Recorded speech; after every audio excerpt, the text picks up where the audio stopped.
Hi everyone, this is Yukti Belwal.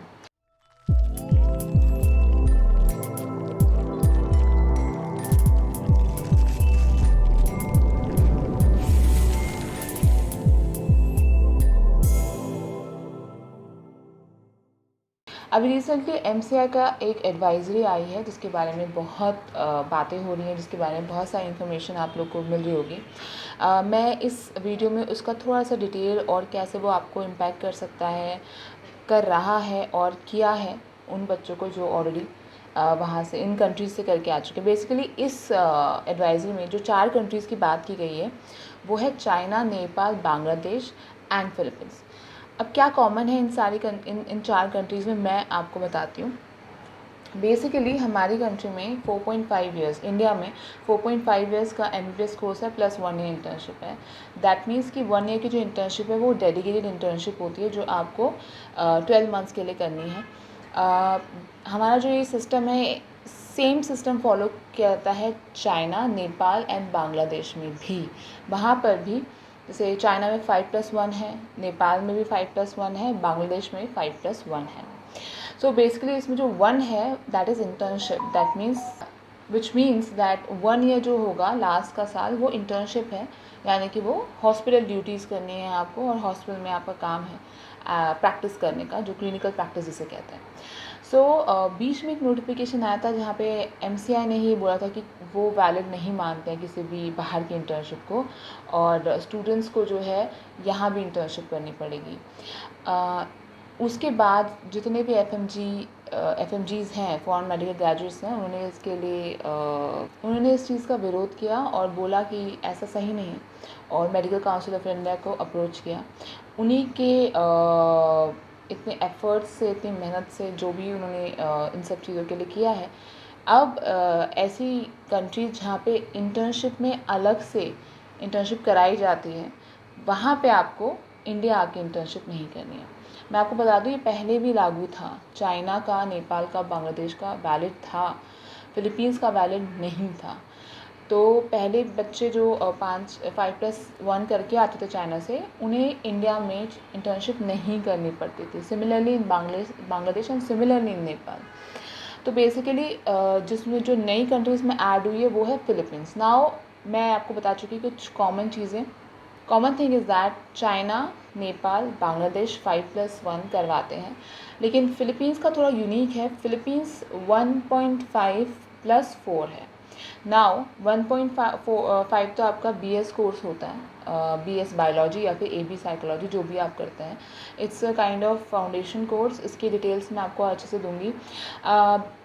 वहाँ पे 10+4 का फॉलो किया जाता है। इंडिया में 10+2 है, तो 2 इयर्स का जो गैप है वो भरा जाता है फाउंडेशन कोर्स, बीएस कोर्स करवा के। ये 1.5 साल में भी कंप्लीट हो सकता है, बिकॉज जो क्रेडिट्स हैं वो आप एक्स्ट्रा सब्जेक्ट्स ना पढ़ाते, कुछ यूनिवर्सिटीज इसको 1.5 साल में भी फिनिश करवा देती है, which is accepted by the shed, जो कि फिलीपींस का मेडिकल काउंसिल ऑफ इंडिया कह सकते हैं, आप उसको मेडिकल काउंसिल कह सकते हैं। नाउ द गुड थिंग, जो इसमें फिलीपींस का नाम जुड़ा है, अच्छी बात है कि यहाँ आपको 4 इयर्स में ही इंटर्नशिप, क्लर्कशिप, मैंने अपनी वेबिनार में जो यूक्रेन, बेलारूस और फिलीपींस का एक वेबिनार किया था, मैंने आप लोगों को बताया था कि लास्ट का साल जो है क्लर्कशिप कहलाता है ऑलरेडी, और अब उस क्लर्कशिप को इंडिया में वैलिडिटी मिल गई है। यानी कि अगर आप 12th के स्टूडेंट हैं, 12th पास किया और आपने कुछ नहीं किया है, तो पहले आपको 1.5 साल का बीएस कोर्स करना होगा, फिर आपकी एंट्री हो पाएगी एमडी कोर्स में, जो कि 4 साल, यानी कि 1.5+4 5.5 साल आपको लगेंगे।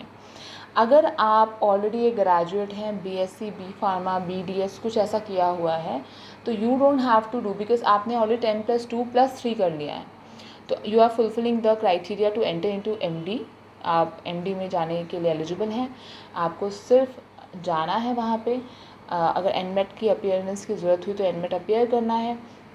2020 में तो एनमेट अपीयर करने से हटा दिया गया है, सीधा मेडिकल स्कूल में एडमिशन हो रहे हैं जिन बच्चों ने बीएस कोर्स कंप्लीट कर लिया है। तो अगर आगे रूल हटता है इन केस इन फ्यूचर, तो आपको एनमेट देना पड़ेगा, उसमें अपीयर करना पड़ेगा। उसके बाद आप सीधा एमडी कोर्स में जा सकते हैं। एंड एमडी कोर्स कंप्लीट करने के बाद इंडिया में आके आपको केवल MCI एग्ज़ाम या अगर उस वक्त नेक्स्ट एग्ज़ाम आ जाएगा तो वो देना है और इंटर्नशिप नहीं करनी है एडिशनली, बिकॉज़ आपने ऑलरेडी 365 डेज़ की इंटर्नशिप फ़िलीपींस में करी है अपने लास्ट ईयर में। नाउ हम बात करते हैं उस चीज़ की जो स्टूडेंट्स ये पूछ रहे हैं कि और कंट्रीज़ का क्या है, जैसे Ukraine, Georgia, Russia, Kyrgyzstan, Kazakhstan also, and और भी जो सोवियत यूनियन जो फॉलो करते हैं 6 ईयर्स का यूरोपियन सिस्टम जो फॉलो करती है, मैं उसके बारे में थोड़ा आपको समझाना चाहती हूँ। सो बेसिकली जो आपका US का पैटर्न है उसमें आपको पहले एक बैचलर कोर्स करना पड़ता है, उसके बाद आपका MD कोर्स होता है।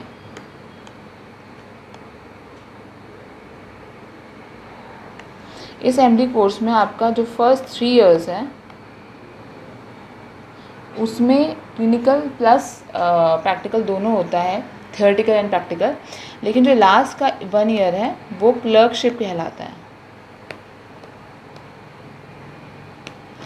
जो यूरोपियन पैटर्न जो फॉलो किया जाता है यूक्रेन, रशिया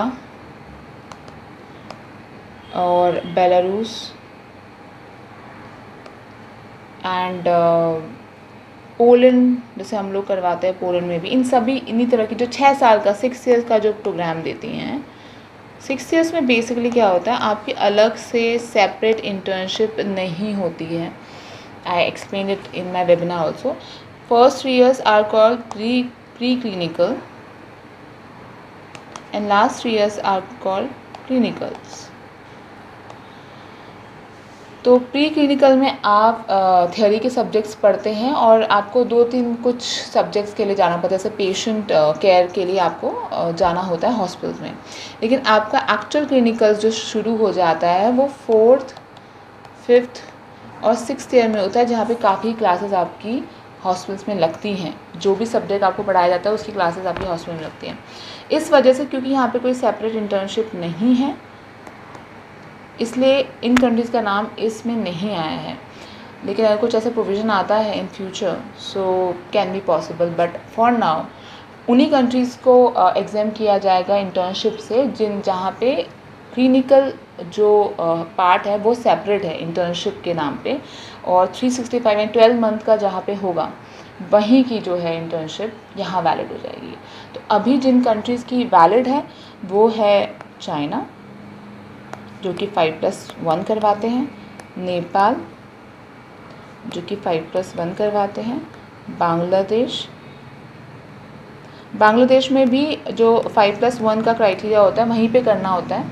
तो वहाँ पे आने के बाद आपको वहाँ का भी लोकल रजिस्ट्रेशन मिल जाता है, जहाँ तक मुझे नॉलेज है इस चीज़ की। And last but not the least Philippines का अगर देखा जाए तो शॉर्टेस्ट ड्यूरेशन हुई, क्योंकि यहाँ पे 4 साल का ही प्रोग्राम है और 1.5 साल का आपका BS कोर्स है। तो 5.5 ईयर्स आपके लगेंगे, जो कि अलग बाकी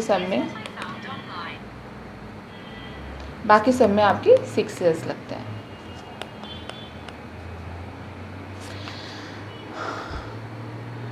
अगर आप लोगों को अभी इंटरेस्ट है कि आप एडमिशन लेना चाहते हैं,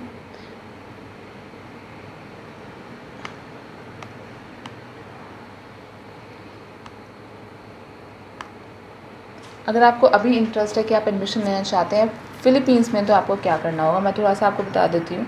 कि अभी आप जैसे आप 12th पास आउट है, 12th किया आपने,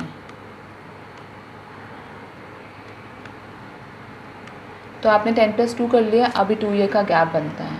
बेसिकली हम ऑनलाइन क्लासेस जो फ़िलीपींस की शुरू कर रहे हैं वो कर रहे हैं 3 अगस्त से। 3 अगस्त से शुरू हो जाएगा, तो आपको रजिस्ट्रेशन करवाना है। Your August, September and October आप आराम से घर बैठ के अपना BS कोर्स में एनरोल करके आप शुरू कर सकते हैं। उसके बाद जब अक्टूबर में रिज़ल्ट आ जाएगा नीट का, इन केस अगर नीट आपका 13 सितंबर को नीट हो जाएगा, ठीक है। नाउ ऐसे लोग होंगे स्टूडेंट्स जो नीट को क्वालिफाई कर लेंगे, इस वाले को, और स्टूडेंट्स ऐसे भी होंगे शायद जो नहीं कर पाएंगे।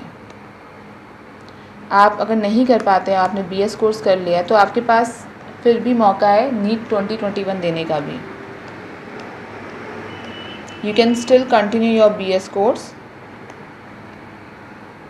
And give NEET 2021, okay.